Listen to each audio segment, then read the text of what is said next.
हिक ॾींहुं ॾाचीअ ते सफ़र सरकार फरमायो, चढ़ी हिक ॾींहुं ॾाचीअ ते सफ़र सरकार फरमायो। मको मुआज़म छॾियूं मिठड़ो मदीने पाक पे आयो, चढ़ी हिक ॾींहुं ॾाचीअ ते सफ़र सरकार फरमायो, चढ़ी हिक ॾींहुं ॾाचीअ ते। इहो सरकार दो आलम जे हिजरत जो ॾिहाड़ो हो, मदीने में ख़ुशियूं लेकिन मके में रोज राड़ो हो। रुसी राणू रवानू पुनल कंहिं बि कोन परचायो, चढ़ी हिक ॾींहुं ॾाचीअ ते सफ़र सरकार फरमायो, चढ़ी हिक ॾींहुं ॾाचीअ ते। जॾहिं महिमान मिठड़े जी ख़बर पहुती मदीने में, करियूं दावत असां अॻ में हुयो सभिनी जे सीने में। सजण समझी वियो बिल्कुलु सभिनि जे रूह जो रायो, चढ़ी हिक ॾींहुं ॾाचीअ ते सफ़र सरकार फरमायो, चढ़ी हिक ॾींहुं ॾाचीअ ते।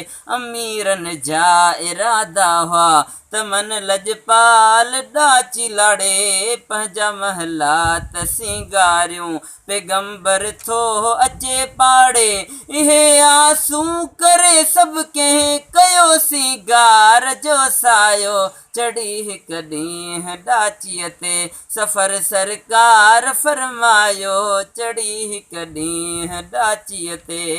हुई मिसकीन हिक माई न हुयसि को नाज़ माड़ीअ जो, रुगो बीठी रोए जो हो कखाऊं घर कुराड़ीअ जो, रुगो बीठी रोए जो हो कखाऊं घर कुराड़ीअ जो। चवे पई सभिनि खे हिन जा सजण खे पिण तरसायो, चढ़ी हिक ॾींहुं ॾाचीअ ते सफ़र सरकार फरमायो, चढ़ी हिक ॾींहुं ॾाचीअ ते। चयो आख़िर मुहम्मद मीर असहाबनि सुहारनि खे छॾे था ॾियूं असां अॼु पंहिंजे ॾाचीअ जे महारुनि खे छॾे था ॾियूं असां अॼु पंहिंजे ॾाचीअ जे मुहारुनि खे। जंहिंजे दर ते वञी वेहे, जंहिंजे दर ते वञी वेहे, जंहिंखे रब पाक रंग लाए, चढ़ी हिक ॾींहुं ॾाचीअ ते सफ़र सरकार फरमायो, चढ़ी हिक ॾींहुं ॾाचीअ ते।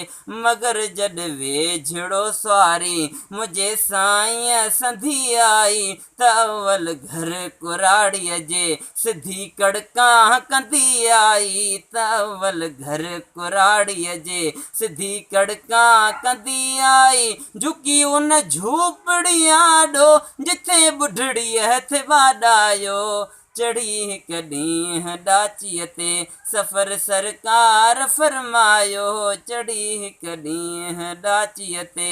लथसि कोनेन जो वाली अची जंहिं वक़्तु कखड़नि में, ॾिसी माई मुहम्मद खे पई मापे हिन कपिड़नि में। चवे सदबार थिया सदको मुहम्मद घोट घर आयो, चढ़ी हिक ॾींहुं ॾाचीअ ते सफ़र सरकार फरमायो, चढ़ी हिक ॾींहुं ॾाचीअ ते।